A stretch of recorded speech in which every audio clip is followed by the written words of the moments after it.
Well, good evening, everyone. It's wonderful to be with you. I'm glad that I could bring the wonderful weather from Georgia. I was escaping the hurricane, and it came with us. Yeah, and thank you for that introduction, a long list of accolades. I'd like to make something perfectly clear when we begin, though. You heard, all the things, the qualities that I have.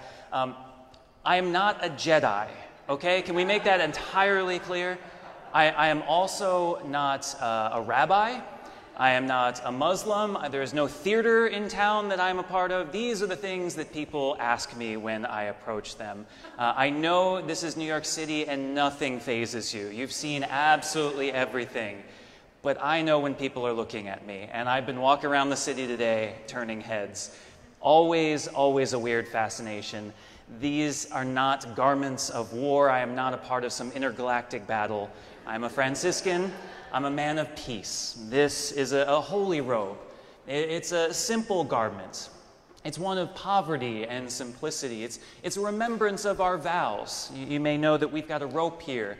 It's got 3 knots on it, symbolizing our vows of poverty, chastity, and obedience, or as we like to say, no money, no honey, and do what you're told. It's fantastic. It's very easy right there to remind us. It's particularly practical. Francis was a practical man. He sent us out on mission. And so on days like today, when it's raining and you forgot your umbrella, you've just got your hood. It's great. When we're traveling and we need to carry lots of things, we've got our hidden pockets here. So, I've got my ever-useful eye drops. I've got my phone and stuff down the sides. But, this is the best one. Just the pockets down the side. Got to have your earbuds all the time. You just put them right there in the side. Yes, practical man. But I tell you, there's something very important about this habit for us. I think it makes me a better person. It reminds me of who I am. And frankly, I think the world would be a better place if everyone wore habits. Hear me out. Road rage would go away if you were dressed like this. Trust me, when I'm out driving and someone cuts me off and I just, you know what you want to say. I look down and I remember what I'm wearing. It's, not today. Don't want to draw attention to myself holding up that special finger. Not my charism. Yes, I think people would be a lot friendlier to each other. I said that people turn their heads when I walk, and that is a bit unnerving to know that you are always the center of attention, especially for someone like myself who's an introvert. I like to speak in front of people, but it exhausts me. And so if I had my way, I would walk down the street and never talk to anyone, right? No eye contact, just look down, don't bother me, I'm in my own little world. But that's not possible when you wear this. It really just isn't. And so when people come up to me, I talk. And you say, well, you might as well cut the tension. I'll smile when people walk by. Give a little wave. You're staring at me anyway, might as well do it. It draws me out of myself. It makes me a nicer, friendlier, more extroverted person, someone that I need to be. And then, of course, those near occasions of sin, yes, a little bit more difficult to give into when you're dressed like this.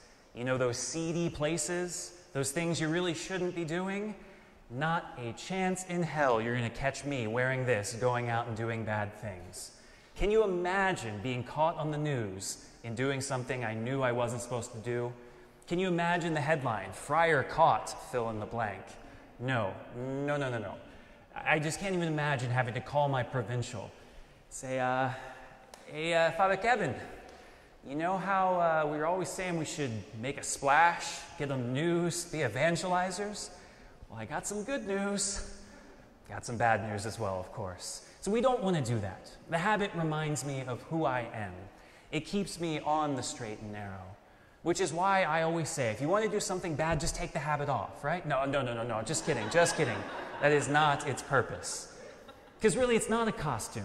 It's not something I put on and take off and change lives. This is a symbol. It's a symbol of the life I have put on. It gets its name from the Latin habitus, right? The way of life. So when I put this on, I'm not just dressing up. I'm not just playing a role. It's reminding me of who I truly am, that life that I have adopted, what I have committed myself to. It is something that should challenge me to be a better person. People look at us and we think, well, we're so holy, we're so impressive as friars, but it's really not the case. We're just more honest about the fact that we're sinners. Really, this is just a reminder to you that I need to do penance, and a reminder to myself. Frankly, I think of the habit like bumpers in a bowling alley. Anyone remember bumpers when they were kids? Anyone remember bumpers as an adult? Maybe, no judgment, no judgment. Right, so what's the purpose of the bumpers? You put them up so you can just sling it as hard as you can in any direction, and you're going to be safe. It may go back and forth 15 times, but it's going to make it there on the end. And the idea is that the more that you practice, the more that you have those bumpers up as a safety net, the more you'll get better at throwing it this way and not that way. And eventually you'll get better and better until you don't even need the bumpers. Up or down, it wouldn't make a difference because you wouldn't even hit it. And I think that's what the habit is like for me. It's the way of life that you put on that guides me, that points me to the right path, that instills a good habit of life, so that whether I'm wearing it like I did today or tomorrow when I'm walking around the city not in it, I'm going to be the same person. I've adopted this way of life. Now, question you're all thinking, what the heck is he talking about? Is this a vocation talk? Am I in the wrong place? No. Everything is sort of a vocation talk, but what I'm getting at here really is the point of our talk tonight, which is that we're talking about vices and virtues. And what are vices and virtues other than habits, other than a way of life that we put on? Vices, they're just patterns. They can be good, they can be bad. They're the natural tendencies we have. And so when we think about vices or virtues, we want to think about changing our behavior to point us toward a life of holiness, so that we may be holy in mind and in body, that it may come naturally. Which leads me to a question I often ask. Do your best, stay honest. You may have heard this question before. It might be really easy and you're all smart. Who is the holier person? Hypothetical situation. The person who does what is right and it's easy. They don't even have to try. Or the person who does what is right and they have to try really, really hard because they want what's wrong. All right, so person holier because it's easy, or the person who works hard. Who thinks person A is holier? Got a few tentative hands, Interesting enough, the ones in habit are the ones raising their hands. All right, who thinks that person B, the one who works harder, is holier? A lot more hands here, as is often the case. And it's understandable, right? You would think that the person who works hard is the person who's holier. We like those stories. The other part says, well, maybe this is just a question of opinion. Who am I to say who's holier? But when we think about Catholic moral theology, when we think about growing in virtue, there is actually a right answer, and it is the first one. The first person is, in fact, holier, the one who does what is right and it's easy. And that may confuse us. It may challenge us. Why does that make sense at all? We like the person who has the underdog story, right? The one who has maybe a learning disability and then studies really hard and then all of a sudden they get a B and they pass, right? We love the story of Rudy, right? The little guy. He came and he fought and fought and fought and kept getting no and then finally got a yes, right? Nobody likes that person who doesn't study and gets an A, right? No, nobody likes it. Okay, I'm kidding. Jesus loves you, of course. But other than that, I'm kidding again. I'm sure your mother does as well. Right? We don't like the person who's proficient at everything and never has to try. We like the person who puts in a lot of effort. It's our American spirit, right? Pull ourselves up by our bootstraps. And so this can infuse our sense of holiness sometimes, that we think that that person is better, that they've overcome something that's difficult, that through sheer strength of will, they've done what is good. But see, here's the problem. In order to have that strength of will to overcome what is evil, they still have to have a desire for what is evil. There's something inside of them that still wants something that is not good. And while it's heroic, while it's fantastic that their willpower is enough to get them over top of that, there's a sense that it won't always be that way. Our will not always conquer, right? So we think that we can be strong enough We can always choose the right decision, but what does St. Paul say? He says, the spirit is willing, that the flesh is weak, right? We know that those temptations can really get to us sometimes.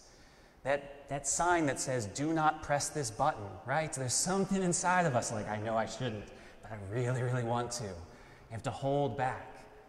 You know, you think about that plate of cookies. Oh my gosh, I'm trying to think, eat a little healthier these days, try to be a little bit better. You know, I could fill in the habit, but nobody needs to see that, right? It could cover a multitude of sins, but I don't want that.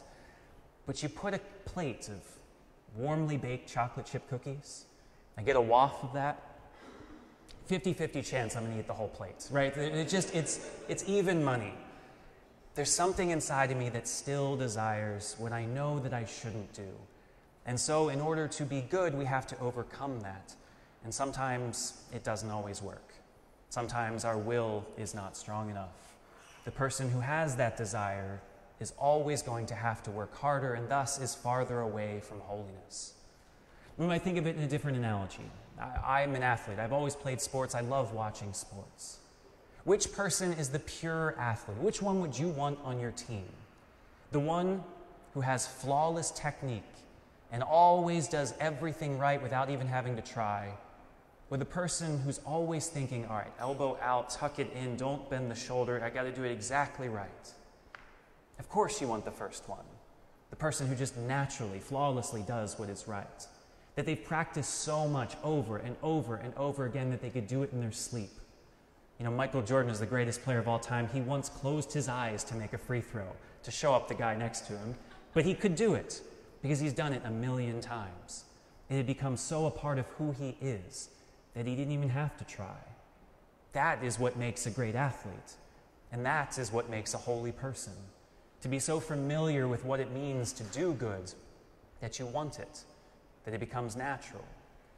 You think one more analogy, one more question. You know, who do we think is holier? For those who said that the second person was holier, who's holier?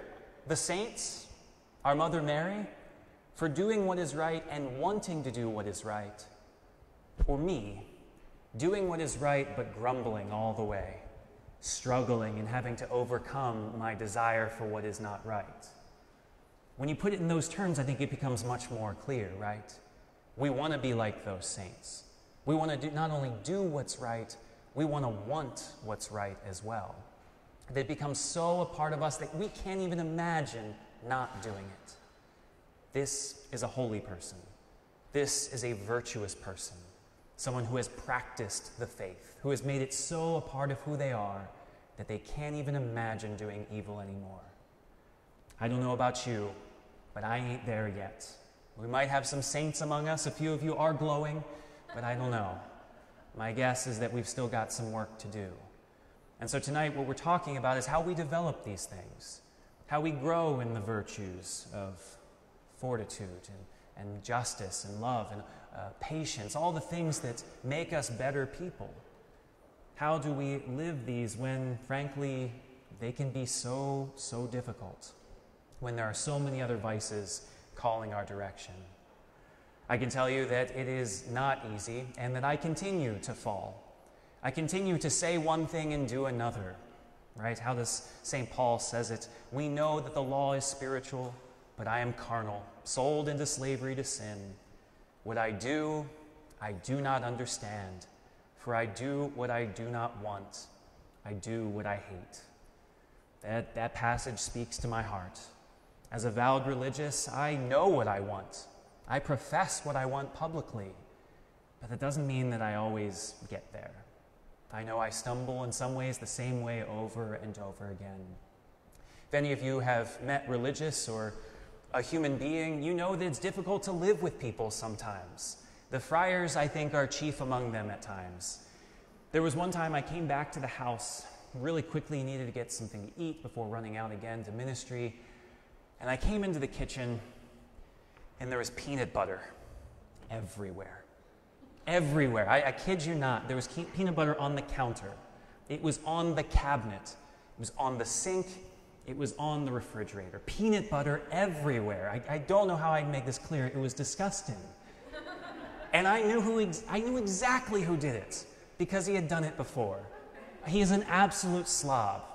I knew who it was. And so you know what I did? I did nothing. I said, I'm going to leave it there so the other brothers see this slob and he gets in trouble for it. Right? That's what I'm going to do because that's the way of the Christian.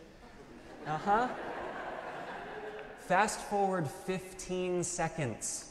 I'm making my lunch and I forgot there was peanut butter and I leaned into it. And now I have peanut butter on my habit.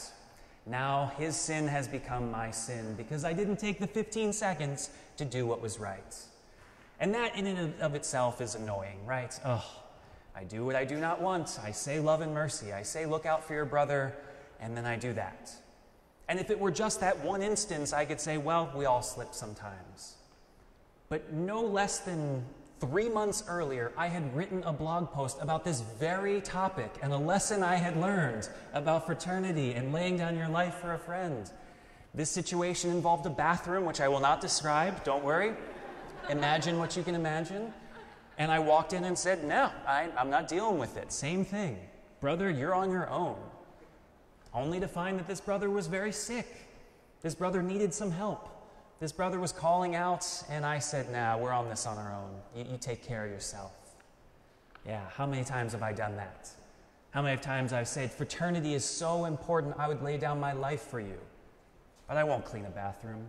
I won't clean the counter. How easy it is to say one thing and do another and find ourselves frustrated. Lord, here I go again. Another day, another challenge, same thing.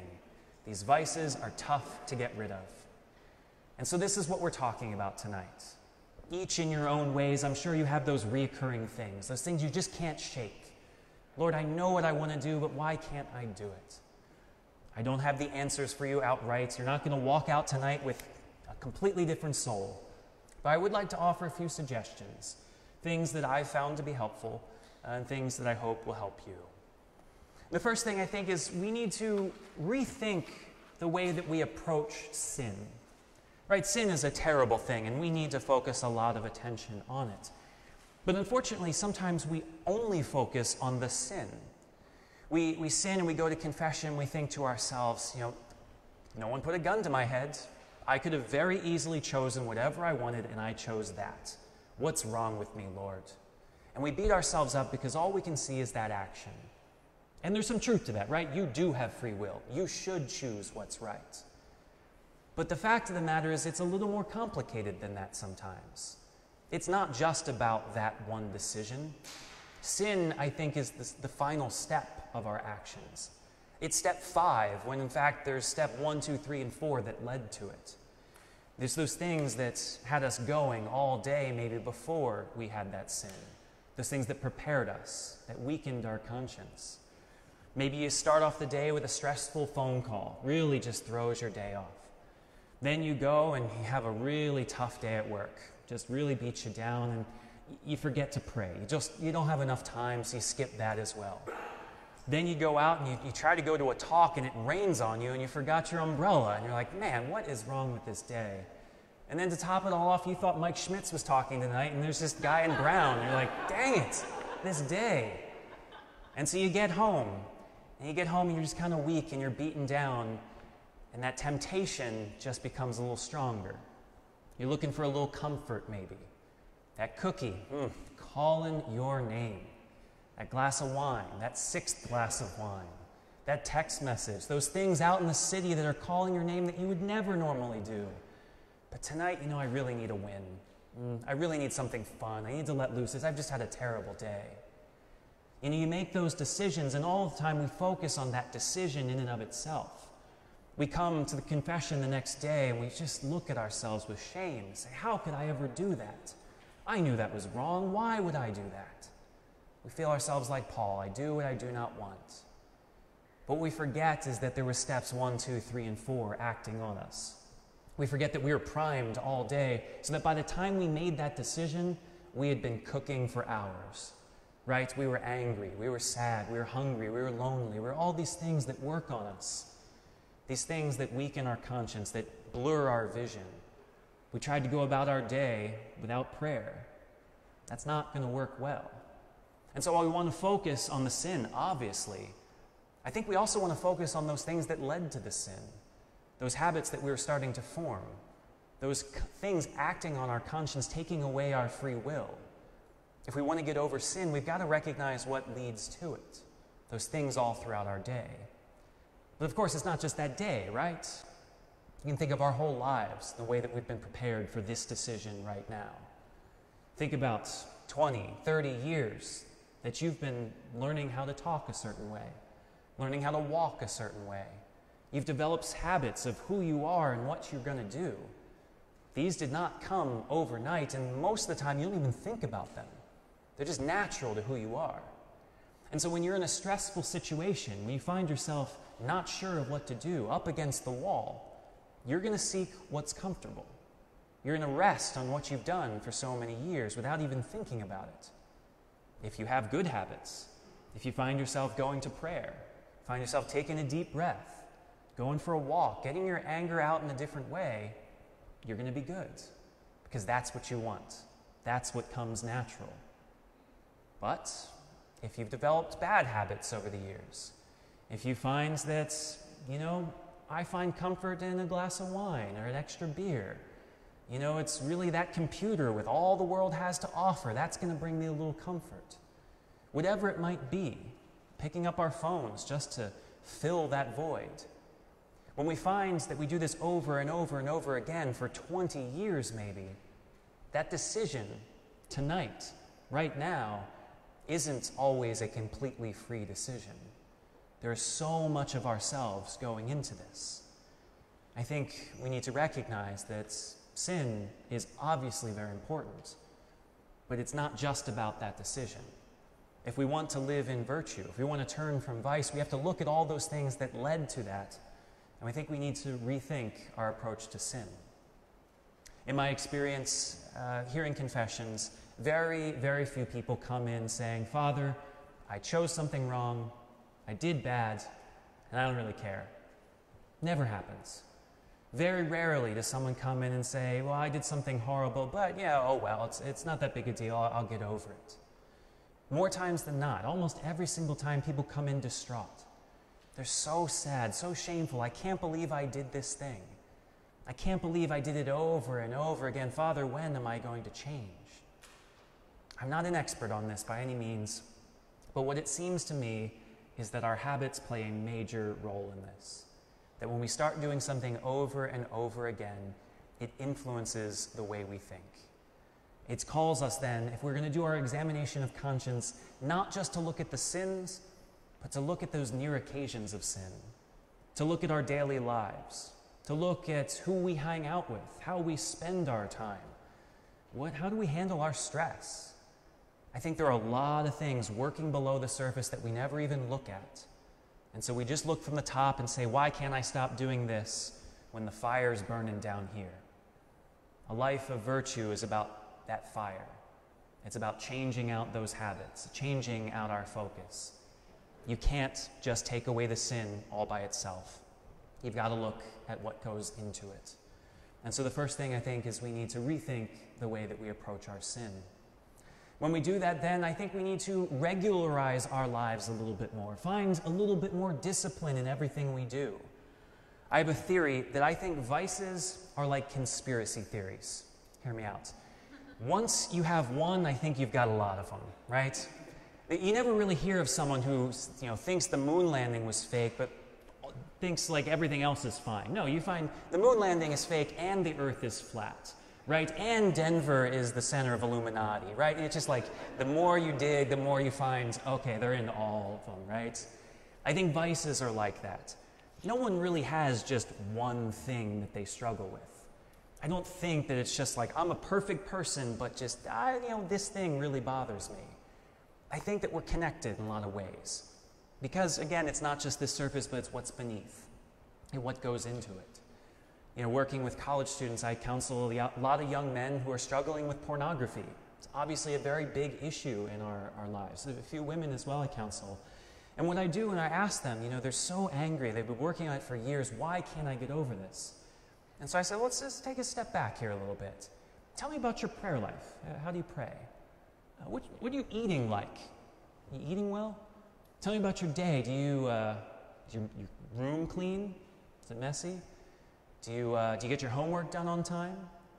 What we do is we ask more and more of these questions, and you start to see a connection between them all. That pornography is the sin, it's the expression for sure. But the problem, the vice beneath it, is impulse control. What we find is that they just want everything all the time. And so naturally it's going to find its way out in a lot of different ways.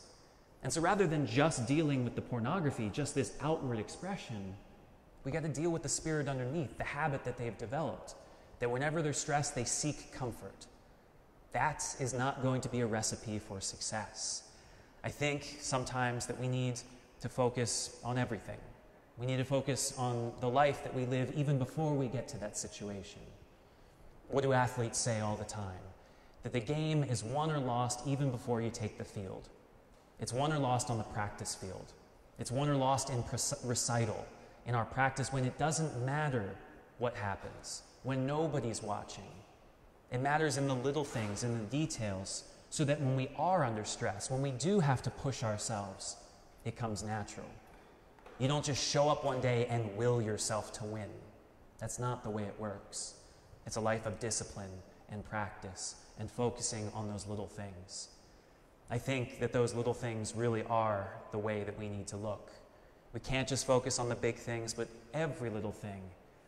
That we look at how we get out of bed in the morning. Do I hit the snooze button 1,000,000 times? Do I leave my room an absolute mess? Am I inconsiderate to my roommates, leaving spills everywhere? Do I eat really terrible food or really don't eat much at all? Maybe we need to set limits on what we do on our phones. Whatever it might be, you can think of your own vices, you can think of your own habits. Beneath it, I think, though, there's probably a lack of discipline in more than just one thing. It's not just the one expression, but all the little things that lead up to it. Now, this is not to say that we have to live like the military, shave our head and everything perfect all the time. Not that there's anything wrong with that. Maybe that's your personality. But it's not for everyone. The point that I'm trying to make here is that we need to be conscious about every decision. That everything we do can have an effect on us. And so are we doing it for the right reason? Or are we doing it just because we want to? Just because it's comfortable? Just because it's what we've always done? I think when you look at addiction, when you look at habits, it's very true that there is no such thing as a neutral action. You're either taking a step towards recovery or a step away from it. You're either taking a step towards virtue or a step towards vice. And sometimes it can be the same action, but the reason we do it will change. My thought with this, the reason I say that we need to focus on everything is so that we can look at our lives in all the little details and live a conscious life, a dedicated life, a focused life in which everything serves the focus, or serves the purpose of reaching our Creator.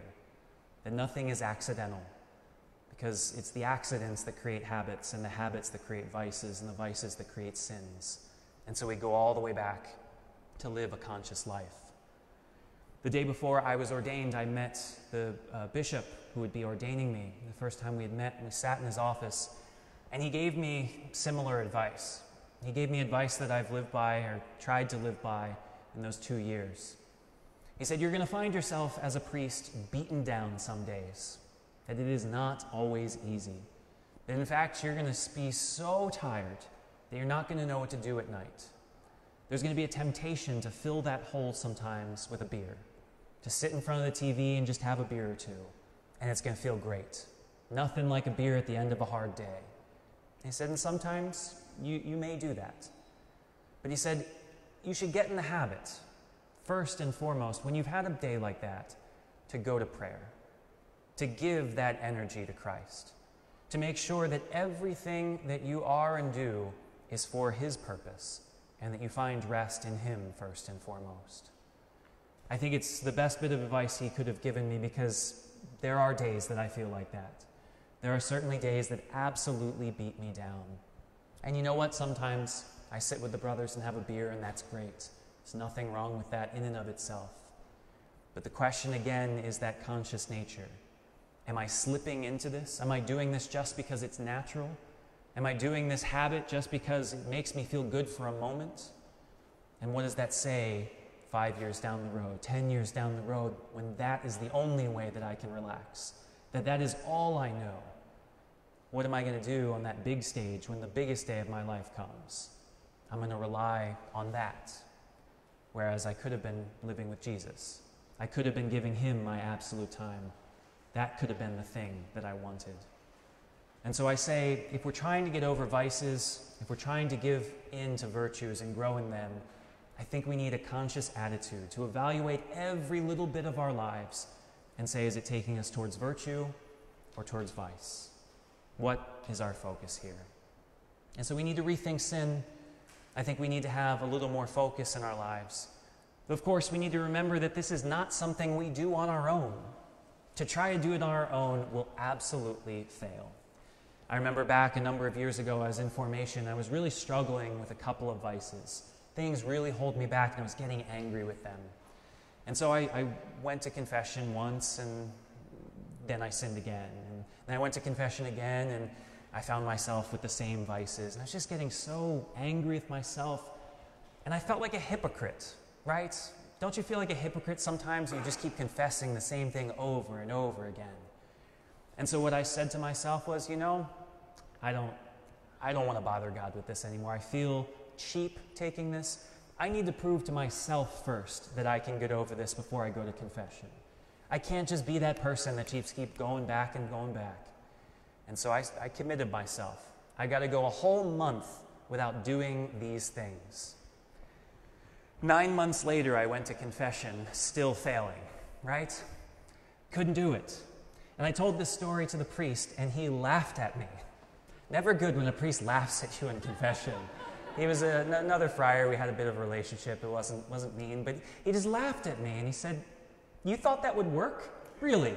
You thought that would work? You cut yourself off from the only source of grace that could get you over that, and you thought you could do it on your own." I kind of just looked at myself like, yeah, I guess I did. That's dumb, wasn't it? Why would I do that? Why would I try to go on it my own? When we try to live a better life, try to lay down that foundation of virtues, my goodness is not enough. My will never be enough. We need Jesus. We need that bedrock of faith. And so when I am at my best, I know it's because I'm praying the liturgy, the hours every day, that I'm keeping the day holy throughout the rhythm. I know that I'm keeping a holy hour and sitting before our Lord, that I'm offering him my day's worries and joys. I know that I'm coming to Mass and receiving the Eucharist, going to confession and receiving that grace. I'm not doing it on my own. I'm only doing it because he is with me. And I think that's something important to remember for all of us, that the Mass is the central worship of our faith, the source and summit. I don't think enough is talked about with the Mass that it is a way of taking away our sins. Really. I think we forget this, but it is a sign of his wonder with us, of redemption. It is the sacrament of salvation, that you cannot have sin and receive the Eucharist at the same time. Sin is obliterated. Look, it's right there in the Catechism, that when we unite ourselves with Christ, sin is taken away. And so it's that strengthening. It's that joy that we need to make sure that we can overcome the next time. Maybe our sins are a little too deep for that. Maybe we find ourselves a little disconnected, and so we should go to confession. Maybe we need more than just a quick little homily. Maybe we need that spiritual direction that comes along with confession, that counsel. Maybe we need that priest to laugh at us and tell us, no, that's silly, isn't it? To wake us up. I think we need the community, of course, as well. That we never do it alone, not just because of Jesus, but because of each other. I'm so inspired when I work with college students and I hear that they've got accountability partners. For whatever advice it would be, there are many different types. They go about it together. They say, I'm going to be honest with you and you be honest with me, and we'll hold each other accountable. Because you know what? I'm not good enough. I'm not strong enough. I can't do it on my own, so brother, I need you. That's what the church is. That's why we come together. We come together not just because we like donuts, right? We don't just talk and have coffee after Mass, because we're bored on Sunday mornings. It's not just about me and Jesus. It's because we need each other. this community of faith to support one, that we are that pilgrim church on a journey. We should never, ever try to do it on our own. And so I encourage you, if you find yourself struggling, find yourself stumbling, let someone know. It works with diets, it can work with vices, right? You tell someone you're on a diet, you tell everyone you're on a diet because they'll hold you accountable. Another donut, Susan? Come on, right? Sorry if your name's Susan. You know, you need that person to look out and say, hey, I'm with you, and you shouldn't be doing that. These people are very helpful with diets and with vices. And so maybe you have that person in your life, and that's fantastic. Maybe you have that spiritual director. Maybe you have that priest or religious, that brother or sister in Christ, and that's wonderful. But maybe you don't. Maybe you're still looking. Be vocal with it. Tell someone you're looking for some help. Maybe you need to look to one of the leaders of the church, then we can point you in the right direction, but maybe you can just look to each other and say, hey, I'm struggling. Do you? Sometimes we fall. Flesh is weak. We need to regularize our eyes, find more discipline. I think that we need to make sure that we don't do it alone. But I think most important of all, something I think we want to close with tonight, is that it takes practice and it takes patience. Our vices did not develop overnight, and neither will our virtues. We've been living these things for a long time, and we don't just all of a sudden say like, hey, I think I'm going to have an addiction to porn today. I'm going to decide that, right? Like, we don't do that. We say, you know, I think I'm just going to all of a sudden be mean and catty to people. New me. That's not what we do. It's little by little over our lives. We don't even realize it's building. And so if we want to get over these things, it's going to be little by little that we get rid of it. It takes practice. It takes patience. I think it takes coming to confession and coming to Mass, yes, but remember, these are not magic formulas. They will take away our sin, yes. They will give us the grace that we need to keep going, but they're not going to instill virtue just like that.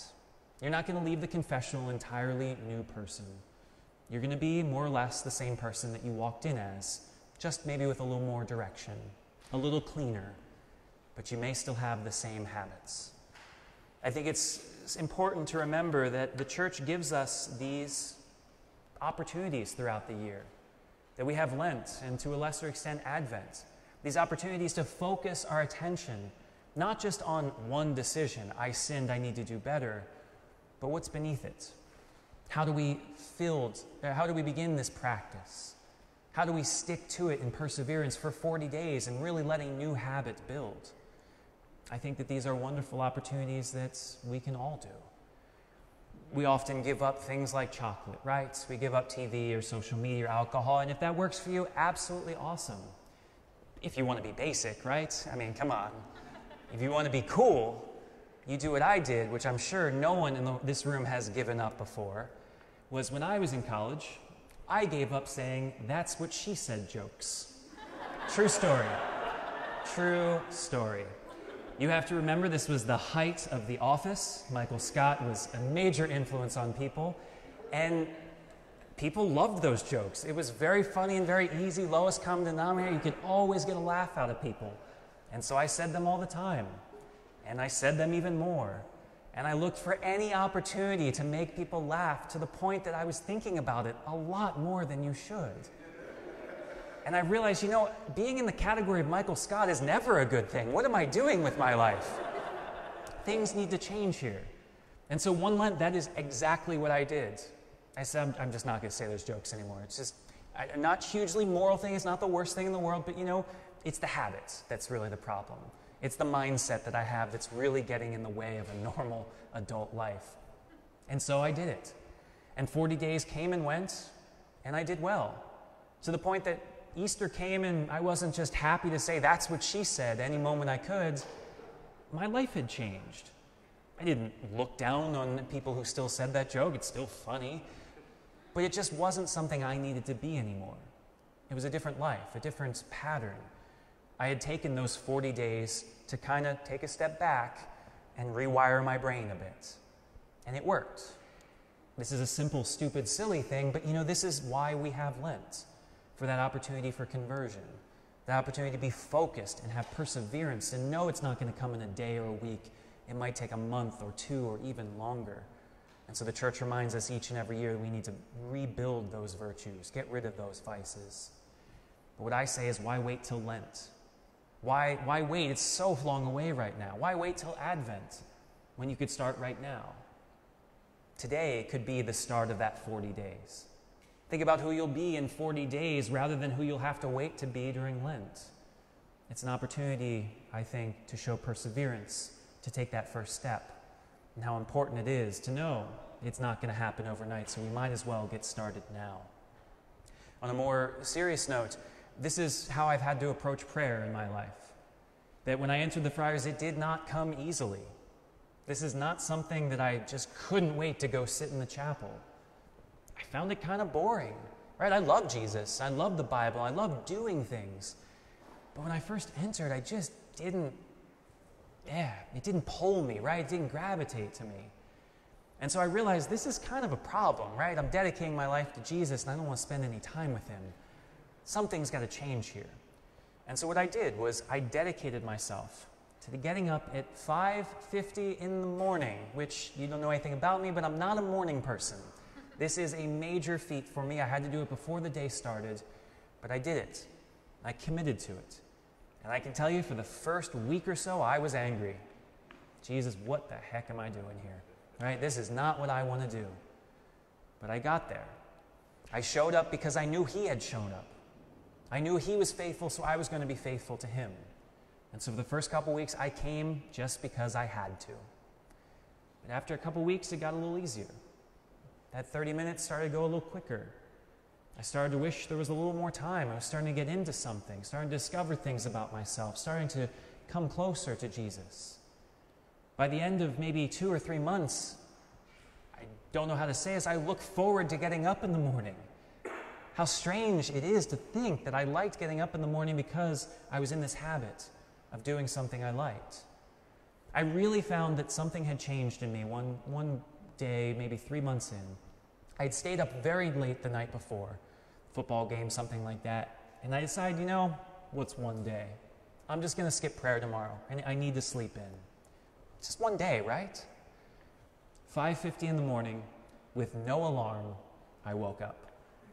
I woke up and I was ready to go. I was ready to go and I couldn't not go to prayer.